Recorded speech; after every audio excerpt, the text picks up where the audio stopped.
नमस्कार। Editorial analysis programme में आपका एक बार फिर से स्वागत है। आज के प्रोग्राम में हमने जो टॉपिक लिया है वह अंतर्राष्ट्रीय संबंध से जुड़ा हुआ टॉपिक है। आज का जो आर्टिकल है, टॉपिक है इसका a larger circle of diplomacy. Mister M K Bhadra Kumar इसके लेखक हैं। इस आर्टिकल के माध्यम से हम ये जानने की कोशिश करेंगे कि भारत का जो वर्तमान में अंतर्राष्ट्रीय संबंध को लेकर जो रुझान है वह क्या कुछ कहता है, और साथ में ये भी जानने की कोशिश करेंगे कि इस आर्टिकल में भारत का मध्य एशियाई देशों के साथ संबंध को लेकर के क्या कुछ बातें कही गई हैं और भारत का अन्य देशों के साथ वर्तमान में क्या कुछ संबंध की स्थिति है, उस पर भी चर्चा करेंगे।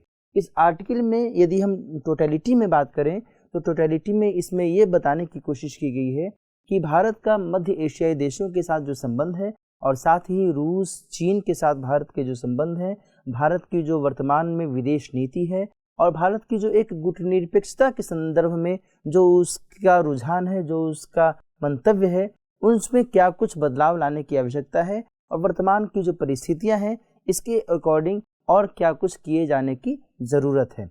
तो आज के आर्टिकल की शुरुआत करते हैं। एक एक करके हम इस आर्टिकल के विभिन्न पहलुओं को समझने की हम कोशिश करेंगे। चूँकि यह अंतर्राष्ट्रीय संबंध से जुड़ा हुआ आर्टिकल है, इस लिहाज से जीएस के पेपर 2 में आपको यह खासा मदद करेगा। साथ ही यदि निबंध में इस तरीके का कोई टॉपिक यदि आता है तो वहाँ भी आपको यह आर्टिकल बहुत ही मदद कर सकता है। तो आइए आज के आर्टिकल से संदर्भित जो भी महत्वपूर्ण बातें हैं उसकी चर्चा शुरू करते हैं। शुरुआत में इन्होंने कहा है, mister M K Bhadra Kumar ji ने जब आर्टिकल की शुरुआत की है तो इन्होंने ये संकेत दिया है कि भारत जो है अगले वर्ष 26 जनवरी 2022 को मुख्य अतिथि के तौर पर, चीफ गेस्ट के तौर पर जो 5 महत्वपूर्ण मध्य एशियाई देश हैं उन्हें आमंत्रित कर रहा है। आपको शायद पता हो कि हर वर्ष भारत जब गणतंत्र दिवस का आयोजन करता है तो किन्हीं देश के मुख्य जो प्रमुख होते हैं, जो प्रधानमंत्री होते हैं या फिर राष्ट्रपति होते हैं, राष्ट्र प्रमुख होते हैं, उन्हें आमंत्रित किया जाता है चीफ गेस्ट के तौर पर। इस वर्ष 2021 में किसी भी व्यक्ति को चीफ गेस्ट के तौर पर आमंत्रण नहीं दिया जा सका था क्योंकि कोरोना महामारी जो है एक लंबे समय से विद्यमान था। लेकिन वर्तमान की स्थिति के मद्देनज़र भारत सरकार ने यह जो निर्णय लिया है कि 26 जनवरी 2022 में जब चीफ गेस्ट के तौर पर 5 मध्य एशियाई देशों का आमंत्रण, 26 जनवरी 2022 को जब 5 मध्य एशियाई देशों को आमंत्रित किया जाएगा तो उस लिहाज से यहाँ पर आर्टिकल की शुरुआत की गई है। ये जो 5 मध्य एशियाई देश हैं, सेंट्रल एशिया के जो ये देश हैं, ये कौन कौन से देश हैं? ये हैं तुर्कमेनिस्तान, उज्बेकिस्तान, ताजिकिस्तान, कजाकिस्तान और किर्गिस्तान। इन 5 देशों को आमंत्रण दिया गया है। अब यहाँ पर देखने वाली बात यह है कि अब जबकि भारत ने इन देशों को आमंत्रित किया है तो यहाँ पर क्या कुछ भारत की डिप्लोमेसी है और इन मध्य एशियाई देशों का भारत के लिए कितना महत्व है, इस पर चर्चा यहाँ पर की गई है।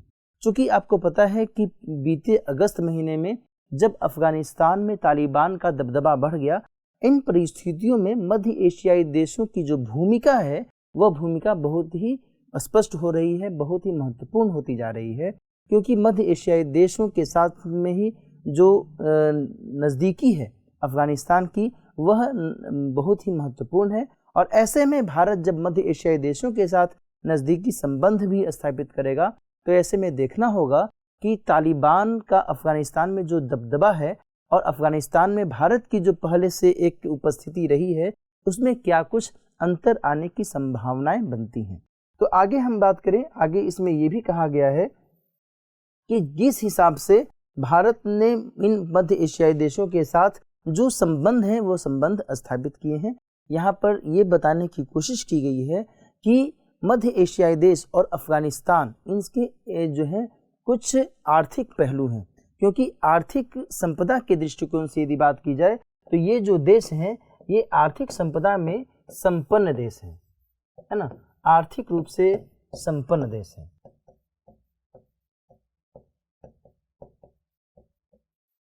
है ना।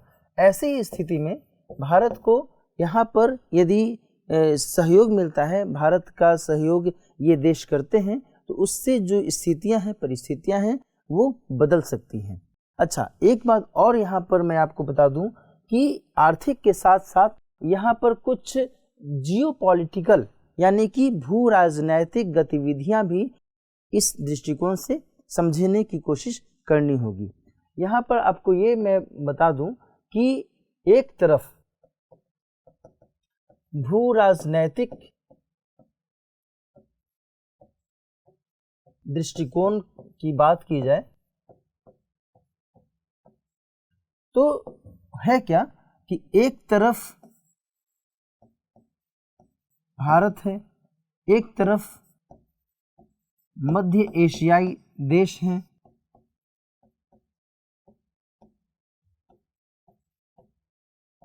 ठीक है, फिर एक तरफ अमेरिका है, रूस है, चीन है और अफगानिस्तान है। आपको पता है कि ये जो मेन स्टेक होल्डर्स हैं, हितधारक हैं, इनके आपस में क्या कुछ संबंध है और इनके आपसी संबंधों का जो समीकरण है, जो इक्वेशन है, वो क्या कुछ कहता है, ये यहाँ पर बताने की कोशिश की गई है। यदि मैं आपको मोटे तौर पर बताऊं तो अफगानिस्तान से अमेरिका वापस जा चुका है, पहली बात तो ये है। इसके अलावा रूस और चीन जो है वो अफगानिस्तान की ओर उन्मुख नजर आते हैं। भारत ने अफगानिस्तान में अपनी स्थिति क्लियर कर दी है। उधर मध्य एशियाई देश जो हैं वो चाहते हैं कि भारत के साथ हम संबंध स्थापित करें। इसी आर्टिकल में आगे चर्चा भी की गई है कि बीते 19 दिसंबर को मध्य एशियाई देशों के साथ में भारत के विदेश मंत्री की बैठक भी हुई थी, है ना। और उधर से भारत और रूस के बीच में एक जो पारंपरिक संबंध रहा है वो विद्यमान रहा है, लेकिन भारत और चीन के बीच में जो संबंध है वो हमेशा उतार चढ़ाव वाला रहा है। इसके अलावा भारत और अमेरिका का जो संबंध है ये भी आप कह सकते हैं कि कई समय से, कई वर्षों से उतार चढ़ाव वाला रहा है। कभी नज़दीकी होती है, कभी दूरी बढ़ती है। इस तरीके से ये जो गतिविधियां हैं ये गतिविधियां चलती रही हैं। तो ये जो एक इक्वेशन क्रिएट हो रहा है भारत, मध्य एशियाई देश, अमेरिका, रूस, चीन, अफगानिस्तान के कॉन्टेक्स्ट में, इस पूरे मामले में जो मध्य एशियाई देश हैं ये एक पाइवोटल रूप अपना रहे हैं, एक धुरी की भूमिका निभा रहे हैं, है ना। क्योंकि यहाँ पर मध्य एशियाई देश कोई एक देश नहीं है बल्कि 5 देश हैं और ये पांचों देश इस पूरे मामले में एक महत्वपूर्ण रूप से सामने आते हुए दिख रहे हैं। तो इस संबंध में यहाँ पर यही कहा जा रहा है। और साथ ही मैं आपको ये भी बता दूं कि आर्टिकल के माध्यम से ये बताने की कोशिश की गई है कि रूस और चीन चाह रहे हैं कि जिस हिसाब से अमेरिका हमेशा उन्हें दबाने की कोशिश करता रहता है या फिर उनसे आगे बढ़ने की कोशिश करता रहता है, ऐसे में ये दोनों देश, रूस और चीन, ये दोनों ही देश एक ऐसी स्थिति की कोशिश में है, एक ऐसे सुरक्षा घेरे की कोशिश में है ताकि इन्हें किसी भी प्रकार का नुकसान न पहुंचे। तो इस लिहाज से यहाँ पर कुछ बातें कही गई हैं। यहाँ पर और भी चीज़ें कुछ कही गई हैं, जैसे कि भारत के कॉन्टेक्स्ट में कहा गया है कि इस पूरे मामले में भारत को बहुत ही नज़ाकत से पेश आना होगा, बहुत ही सावधानी से पेश आने की आवश्यकता है। भारत को के बारे में मैंने आपको बताया कि भारत का रूस के साथ भी संबंध रहा है, अमेरिका के साथ भी संबंध है, मध्य एशियाई देशों के साथ भी वर्तमान में संबंध जो है धीरे धीरे बढ़ता हुआ दिख रहा है। और भारत की उपस्थिति अफगानिस्तान में भी रही है कई वर्षों से। भारत का चीन के साथ भी ये नहीं कहा जा सकता कि पूरी तरीके से एक शत्रुतापूर्ण संबंध है, बल्कि किन्हीं मामलों में एक सहयोगी रवैया भी अपनाता हुआ दिखता है और कभी कभी जो है तनावपूर्ण स्थितियां भी सामने आ जाती हैं। यहाँ पर 2 संगठनों का जिक्र किया गया है आर्टिकल में, एक ब्रिक्स और एक SCO। ब्रिक्स यानी इसमें ब्राज़ील, रूस, भारत, चीन और साउथ अफ्रीका, ये 5 देश शामिल हैं। और SCO यानी कि संघाई सहयोग संगठन, इसमें भी जो मध्य एशिया के कुछ देश, रूस भी हैं, चीन भी है, भारत भी है और पाकिस्तान भी है, ये सभी देश इसमें शामिल हैं। और हाल ही में SCO में ईरान को भी शामिल करने की स्वीकृति मिल गई है। भारत की इन दोनों ही समूहों में महत्वपूर्ण भूमिका रही है। ऐसी स्थिति में भारत को यह विचार करना होगा कि भारत किस हिसाब से अपना कदम आगे बढ़ाता है ना, क्योंकि भारत का जो संबंध है अन्य पक्षों के मद्देनजर अधिक महत्वपूर्ण है। भारत का सभी देशों के साथ, सभी समूहों के साथ एक तारतम्यता स्थापित करने की कोशिश है। आगे देखते हैं, आगे इसमें और क्या कहा गया है। आगे में इसमें ये बात कही गई है कि भारत को जो है केवल इस पर ध्यान नहीं देना है कि मध्य एशियाई देशों के साथ ही जो संबंध है वही केवल महत्वपूर्ण है। अभी कुछ ही दिन पहले इस आर्टिकल में भी यहाँ पर जिक्र आगे किया गया है कि अभी कुछ ही दिन पहले रूस के राष्ट्रपति व्लादिमीर पुतिन की भारत के प्रधानमंत्री श्री नरेंद्र मोदी जी के साथ बैठक हुई थी, जब रूसी राष्ट्रपति भारत के दौरे पर आए थे। तो यह जो संबंध है, यह संबंध बहुत कुछ कहता है। और रूस का भारत के साथ परंपरागत संबंध भी रहा है, शुरू से संबंध अच्छा रहा है। ऐसी स्थिति में भारत को यह भी ध्यान में रखना होगा कि रूस को जो एक दोस्ती का रवैया है रूस के साथ में, वह रवैया समाप्त न हो, वह रवैया बना रहे, है ना। आगे की जो बातें कही गई हैं उसमें यह भी कहा गया है कि निकोली पात्रुशेव जो रूस के सिक्योरिटी जार हैं, उनकी बैठक भी हुई थी भारत के राष्ट्रीय सुरक्षा सलाहकार श्री अजीत डोभाल जी के साथ में, और दोनों पक्षों ने एक दूसरे के साथ सहयोगी रवैया अपनाने की बात भी कही है, और क्षेत्रीय सुरक्षा के कॉन्टेक्स्ट में भी दोनों पक्षों के बीच में एक हेल्दी डिस्कशन हुआ है, एक बेहतर जो है रणनीति पर विचार किया गया है।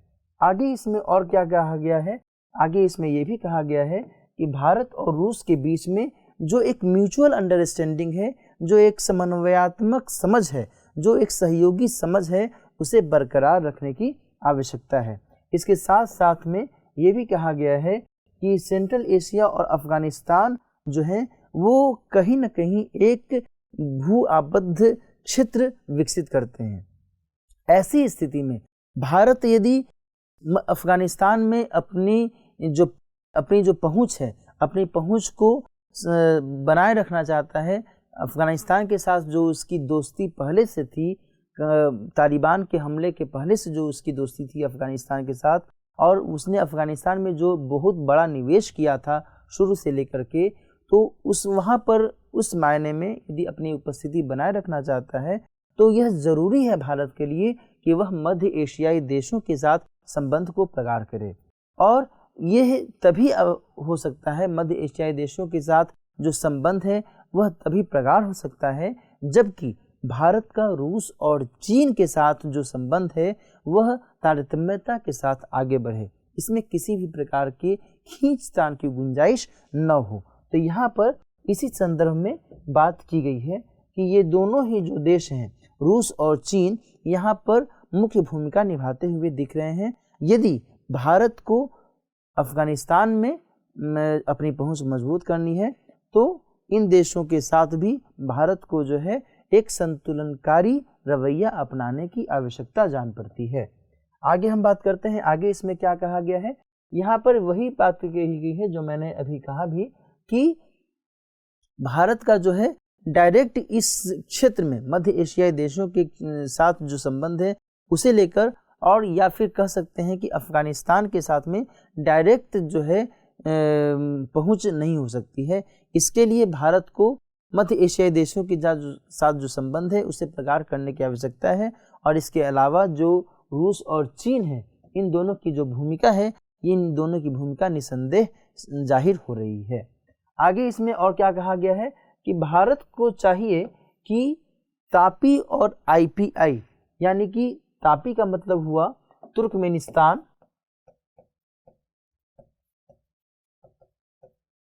ये पाइपलाइन है, तापी और IPI पाइपलाइन है।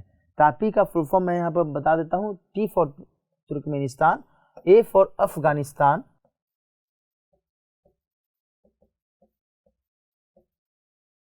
P फॉर पाकिस्तान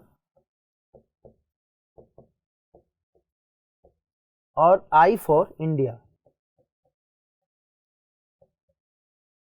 और यदि हम IPI की बात करें तो ईरान,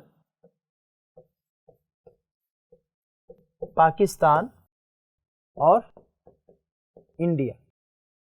कहने का मतलब ये है कि तापी और आईपीआई गैस पाइपलाइन जो प्रोजेक्ट हैं, इस पर भारत को फिर से काम शुरू करने की कोशिश करने की आवश्यकता जान पड़ती है वर्तमान परिदृश्यों के मद्देनजर। और इन दोनों में सबसे जो अहम बात है यह है कि इन दोनों ही प्रोजेक्ट्स में पाकिस्तान भी इन्वॉल्व्ड है। कहने का मतलब यह है कि यदि भारत इस तरीके से जो एक नया समीकरण बनता हुआ दिख रहा है, इस समीकरण की बात की जाए तो भारत को रूस और चीन के साथ में एक सहयोगी रवैया तो अपनाना ही होगा। इसके साथ साथ पाकिस्तान की जो उपस्थिति है इन प्रोजेक्ट्स में, उसे भी भारत को नज़रअंदाज नहीं करना चाहिए, उसे भी ध्यान में रखना होगा। आगे के पैराग्राफ में यहाँ पर स्पष्ट उल्लेख भी किया गया है कि जहाँ एक तरफ रूस जो है गारंटर की भूमिका निभा सकता है इस प्रोजेक्ट के माध्यम से, वहीं चीन भी जो है भारत और पाकिस्तान के बीच जो संबंध है उसे नॉर्मलाइज करने में भूमिका निभा सकता है। और इसके लिए भारत को रूस और चीन दोनों के साथ विश्वास कायम करना होगा। आगे बात करते हैं, आगे इसमें और क्या कहा गया है।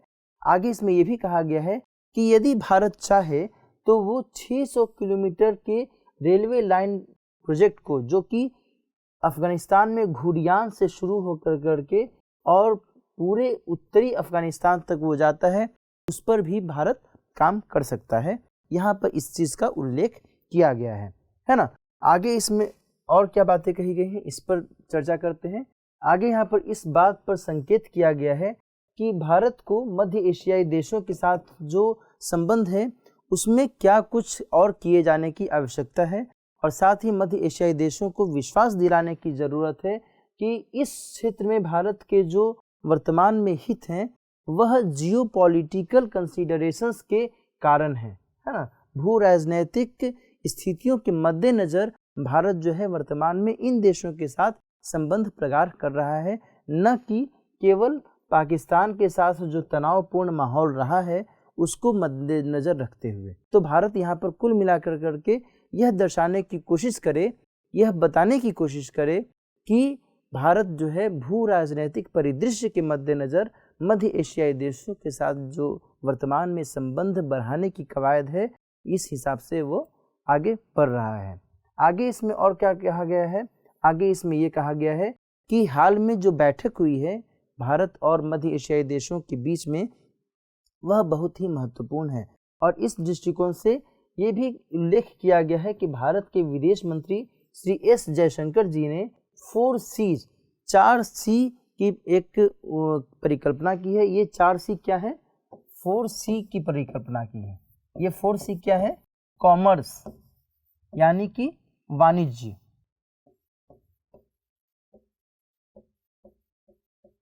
है ना।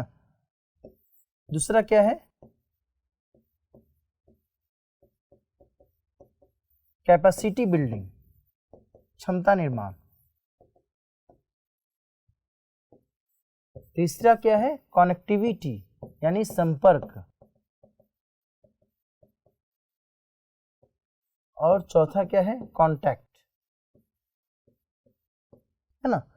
यानी कॉमर्स, कैपेसिटी बिल्डिंग या कैपेसिटी इन्हांसमेंट, कनेक्टिविटी और कॉन्टैक्ट, ये 4 सी पर जो मिस्टर एस जयशंकर जी हैं उन्होंने जोर दिया है कि हम कोशिश करें कि इन 4 सी को फॉलो किया जाए। वाणिज्य, क्षमता निर्माण, संपर्क और कॉन्टैक्ट, आपसी जो बातचीत है इसको हम तवज्जो दें, इसको हम महत्व दें, है ना। इसी के रिगार्डिंग यहाँ पर जो रिपब्लिक डे में 5 देशों के जो चीफ गेस्ट के तौर पर आमंत्रण की बात की गई है उसे महत्व दिया गया है आर्टिकल के माध्यम से। और आगे इसमें और क्या कहा गया है? आगे इसमें ये भी कहा गया है कि वर्तमान में जो महत्वपूर्ण एरियाज हैं, महत्वपूर्ण जो क्षेत्र हैं भारत और मध्य एशियाई देशों के बीच में, वो कौन कौन से क्षेत्र हैं जहां इन दोनों को काम करने की आवश्यकता है। वो क्षेत्र है लॉजिस्टिक नेटवर्क्स, ट्रांजिट और ट्रांसपोर्ट, फ्री ट्रेड एग्रीमेंट यानी मुक्त व्यापार समझौता, मैन्युफैक्चरिंग इंडस्ट्री यानी कि विनिर्माण उद्योग, और जॉब क्रिएशन यानी कि रोजगार सृजन। इस हिसाब से भारत और मध्य एशियाई देशों को काम करने की आवश्यकता है, इन पहलुओं पर ध्यान देने की आवश्यकता है। और सबसे अंत में ये जो चर्चा है, सबसे अंत में इस हिसाब से कंक्लूड हो रही है कि भारत को पैरेलली कार्य करने की आवश्यकता है। पैरेलली का मतलब ये हुआ कि एक तरफ भारत जहां मध्य एशियाई देशों के साथ में अपने संबंध को मजबूत करने की कवायद करे, अपने संबंधों को नई दिशा देने की कोशिश करे, वहीं दूसरी तरफ भारत को चीन और रूस के साथ भी जो साझेदारी है, जो सहयोगात्मक रवैया है, इसे भी छोड़ना नहीं चाहिए। इस दृष्टिकोण से यहाँ पर ये संकेत भी दिया गया है कि भारत ने हाल के समय में कुछ ऐसे कदम उठाए हैं जिससे यह पता चलता है कि भारत ने चीन और रूस के साथ जो सहयोगी रवैया है उसे बनाए रखने की कोशिश की है। जैसे कि G7 मिनिस्ट्रियल बैठक जब हुई थी लिवरपूल में, तो वहाँ पर G7 की बैठक में चीन और रूस को दरकिनार किया गया था और भारत ने इसमें किसी भी प्रकार की कोई भागीदारी नहीं की थी इस बैठक में। और दूसरा ये है यहाँ पर महत्वपूर्ण बात कि भारत क्वाड देशों में एकमात्र ऐसा देश है जिसने इस बैठक से किनारा कर लिया था, चूंकि इस बैठक में रूस और चीन को भी दरकिनार किया गया था, है ना। क्वाड कंट्रीज का मतलब क्या हुआ? क्वाड कंट्रीज का मतलब ये हुआ कि अमेरिका, इंडिया, जापान और ऑस्ट्रेलिया, ये 4 देश मिलकर के क्वाड का निर्माण करते हैं। तो इन चारों देशों में से भारत ही केवल एक ऐसा देश था जिसने G7 की मंत्री स्तरीय बैठक में किसी भी प्रकार की भागीदारी नहीं निभाई थी। और इससे यह संकेत मिलता है कि भारत जो है रूस और चीन के साथ में कहीं ना कहीं एक सहयोगी रवैया अपनाने की कोशिश में है। यहाँ पर आर्टिकल के अंत में इस पर फोकस किया गया है कि भारत, रूस और चीन, इनकी जो तिकड़ी है RIC, रिक के नाम पर जो इनकी तिकड़ी मानी जाती है, उसे संजोने की आवश्यकता है, उसे और मजबूत करने की आवश्यकता है। और साथ ही भारत को अपनी विदेश नीति में स्वतंत्र विदेश नीति का पालन करने की हमेशा दरकार है, हमेशा उसे अपनाए रखना चाहिए। और साथ ही ये भी इसमें कहा गया है कि भारत की गुटनिरपेक्ष नीति जो रही है अभी तक, कि वह किसी भी प्रकार के सैन्य गठबंधन में, सैन्य गठजोड़ में भागीदारी नहीं निभाएगा, तो उस नीति से थोड़ा सा आगे बढ़ते हुए, थोड़ा सा उससे शिफ्ट करते हुए और वर्तमान वैश्विक परिदृश्य को मद्देनजर रखते हुए, वर्तमान भू राजनीति, जियोपॉलिटिक्स को मद्देनजर रखते हुए अपने विदेश नीति में, अपनी स्वतंत्र विदेश नीति में कुछ अपेक्षित सुधार करने की आवश्यकता है, कुछ अपेक्षित नए कदम उठाने की आवश्यकता है, ताकि भारत का जो अंतर्राष्ट्रीय मंच पर जो एक महत्व है वह महत्व बना रहे। और इस हिसाब से इस आर्टिकल में कोशिश की गई है कि भारत के मध्य एशियाई देशों के साथ संबंध को और मजबूत किस हिसाब से करने की आवश्यकता है, और साथ ही रूस और चीन के साथ जो संबंध है उसे किस रूप में देखे जाने की आवश्यकता है। तो आज की चर्चा में हम यहीं तक सीमित रख रहे हैं। अगले एपिसोड में फिर से किसी नए टॉपिक के साथ मिलेंगे। तब तक पढ़ते रहिए, सुरक्षित रहिए। नमस्कार।